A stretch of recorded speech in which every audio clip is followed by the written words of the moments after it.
All right, so I've been going down this rabbit hole with this computer scientist turned philosopher, Bernardo Kastrup, and his take on AI is, honestly, it's pretty heavy. And if you're drawn to the Jungian sort of outlook on philosophical matters, or just in general, I'd highly recommend checking him out. He argues that the real challenge with AI isn't that it's going to turn into Skynet. The real crisis is that it's going to force us into a super fast course on maturity for the whole of the human species. And so on the surface, it's like, okay, cool, maturity sounds good on paper. But here's his whole thing. For all of history, our lives have been organized around one simple fact. We have to work to survive. That need for a job has been our biggest shield against life's scariest questions. I mean, think about it. Our entire existence revolves around what do I need to do to stay alive? So we never, have to face the much harder question, which is something like, what am I alive for? It's a convenient excuse. This is basically what the philosopher Jean-Paul Sartre called bad faith. It's a kind of self-deception. It's where we pretend we aren't free, that our job dictates our life, so we don't have to deal with the terrifying responsibility of creating our own meaning.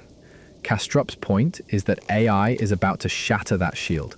Soon, it'll do most jobs, and we'll probably end up on some kind of fat universal basic income where all our basic needs are met. The rent's paid, the fridge is full, and all that stuff. And then you wake up one morning with absolutely nothing you have to do. And that question, what now, suddenly becomes, as Kastrup says, one of the most horrific questions imaginable. This is what the psychiatrist Viktor Frankl called the existential vacuum. It's that empty feeling you get when your life has no purpose. We see it in lottery winners who end up destroying themselves. Or that cliche of the trust fund baby who becomes a drug addict. Material comfort doesn't fix it. It just exposes the emptiness. We as a species are totally unprepared for this. And it's weird for me to wrap my head around because on paper, I'm all my needs met? Okay, sounds great. Because I've obviously never been in that position before. But psychology tells us it's not actually that great a place to be in. I mean, look at the numbers of people who literally die shortly after retirement. Their whole lives they've told themselves that their meaning is literally to work. And when that work is finished, they're left with no meaning. And their body or soul or whatever the fuck is just okay, cool, I'm done. So, what's the answer? Kastrup says the solutions are timeless and they're not complicated. Art, philosophy, and real interpersonal relationships. Creating or appreciating beauty, trying to understand yourself and the world, and building real connections with people. That's it. The problem isn't that the answer is complex, it's that we're so damn out of practice. So go play more Elden Ring. And he's clear that this time is different.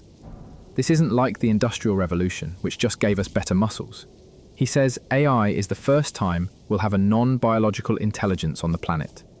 Its growth isn't limited by biology. It's a new force of nature, like electricity. This puts us at a final crossroads then. We built this tool of insane power. We can use it to annihilate ourselves, or it can force us to finally grow up. But growing up is going to be inherently painful and is going to fuck a lot of people up. The end of work could be a dream or a nightmare for the exact same reasons. The structures that have defined our lives are about to dissolve.